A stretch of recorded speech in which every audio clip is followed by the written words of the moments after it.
How's it going, everyone? This is Mark with AtTech, and in this video I want to show you how we installed Ethernet ports in my house. So this process is actually somewhat complicated to do. I didn't want to have a cable outside of the wall.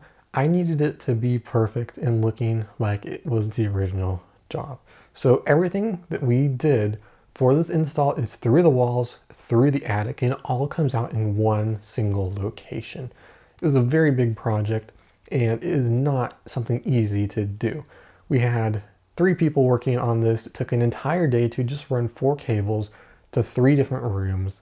It was a very big project.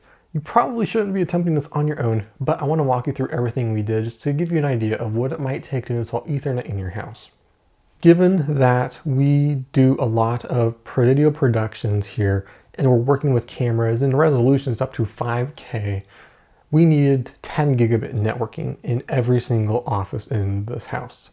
That meant 2 ports in this room because we've got a Wi-Fi router and a computer, and 1 port in 2 other rooms.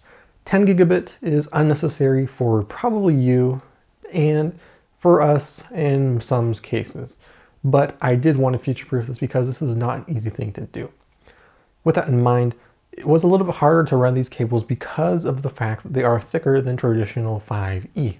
So before I show you exactly how we did this, I want to lay out what we did. So we did 3 different rooms. This office right here on the 2nd floor in the front of the house.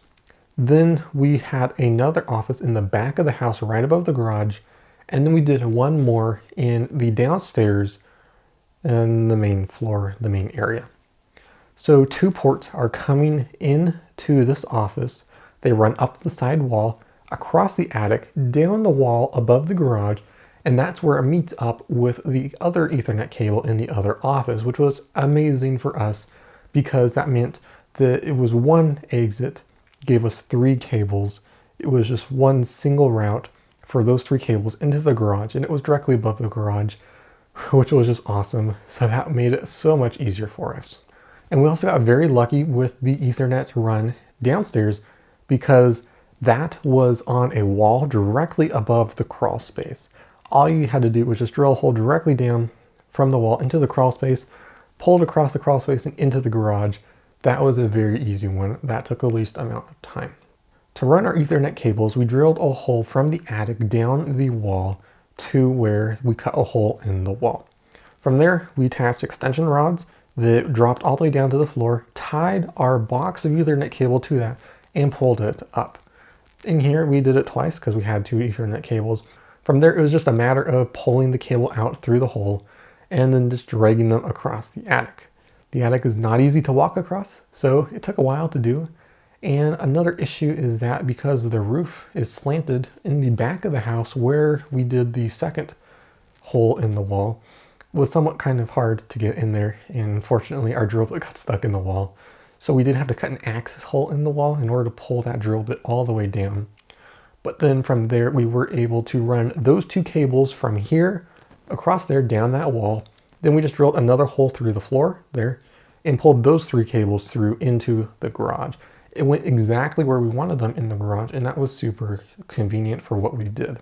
In the downstairs portion of the house, the Ethernet port was in the wall dividing the main living area from the closet. In that closet was actually the access hole for the crawl space.